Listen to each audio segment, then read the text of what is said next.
talking about how you are so gifted.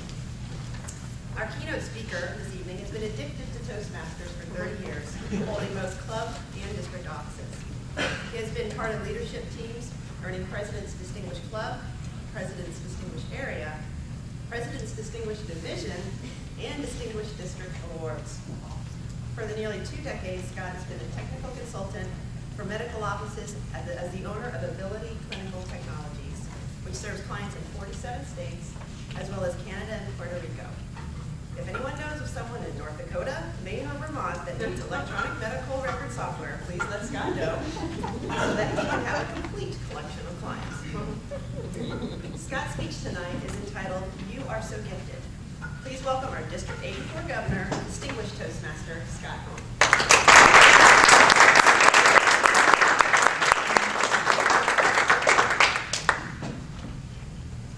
Speakers and timers and rooms filled with members, holding your meetings even in December.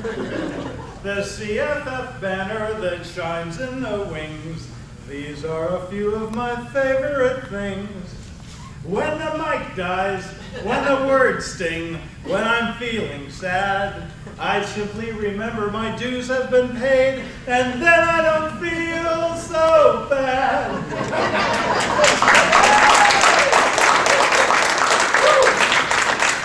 You probably never watch The Sound of Music again. I'm thinking that I butchered Julie Andrews' song. Isn't this a wonderful time of year? It really is. Fellow Toastmasters, most welcome guests, I love this time of year. This is the time of year when you walk into the stores and so many beautiful colors all over the place. You drive down the streets and all the houses are lined with the most colorful lights. You watch people skirting, hunting, looking for that perfect gift that they want to give away on Christmas Day. You know what? Just like Julie Andrews' song, some of the most precious gifts that we can ever have are never really that expensive. The finest gifts we've ever had in our life, they probably weren't that expensive. That meant something to you, right? I remember a long time ago in a decade known as the 70s. I was told that if you remember a lot about the 70s, you didn't have that good a time. One of the things I do remember in the 70s, I was a kid. I used to go to Toastmaster meetings with my dad when I was about 12 or 13, but only to the humorous speech contest, because they were fun, right? Okay, you have a good time. One night, my dad took me to a regular meeting. Oh, yawn. A gentleman that he brought with him was an employee that worked for him. This man's name was Don. This is not an attractive man by any means. He had a cleft palate, a hair lip, which gave him a terrible speech impediment. That night I was watching this large man give his icebreaker speech. Don got up to the lectern, had his speech in his hands, literally shaking.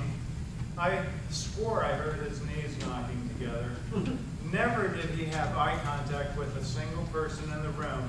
He was just reading this. Beads of sweat were coming down his face. I remember feeling anger towards my father that night.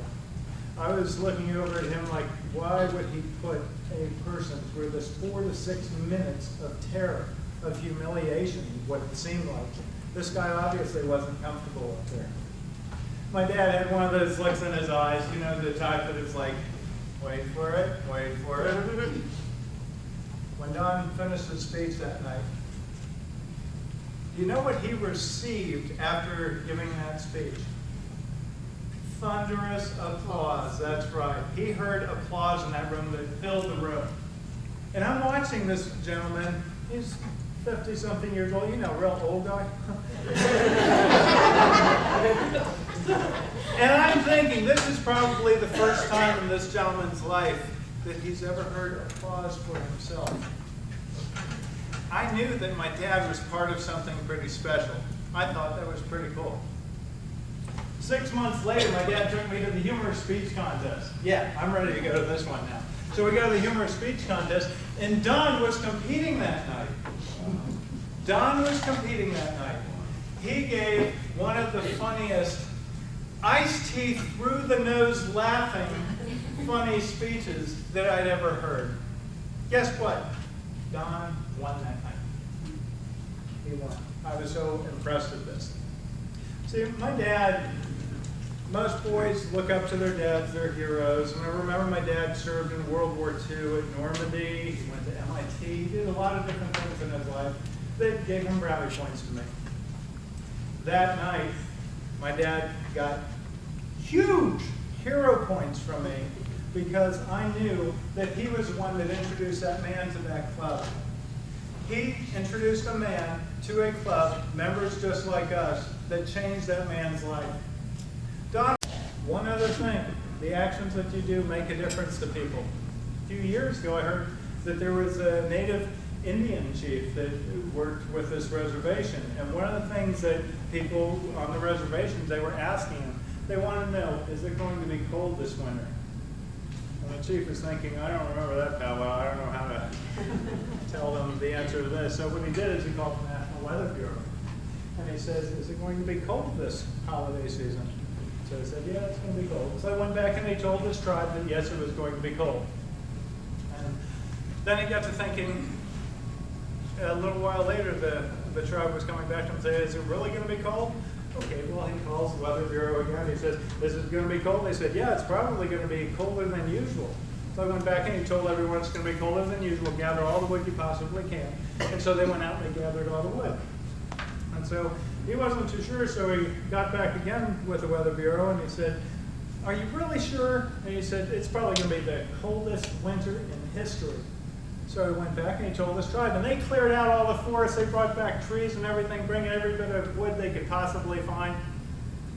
And now the Indian chief is just really feeling like, oh, God, I hope I got this right. He calls the Weather Bureau one last time and he says, how can you be so sure that it's going to be that terribly cold? He said, well, we've been watching the Indians on this one reservation. People are watching you, ladies and gentlemen. Give the gift of confidence. Share this with everyone. They will thank you for the rest of your life. Thank you for having us today.